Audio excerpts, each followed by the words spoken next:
Arrays, deep versus shallow copies. Shallow copy. A shallow copy is copying memory address instead of actual values.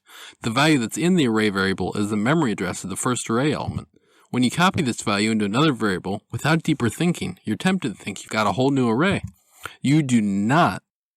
All you have is a copy of the memory address pointing to the first value in the original array.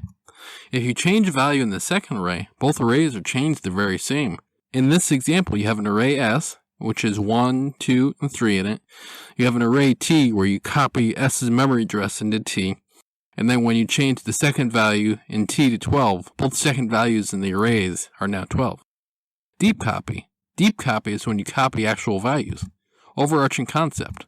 Make a new empty array of the same size as the original array. Have a for loop that runs the length of both arrays. Copy each value from the previous array into the new array.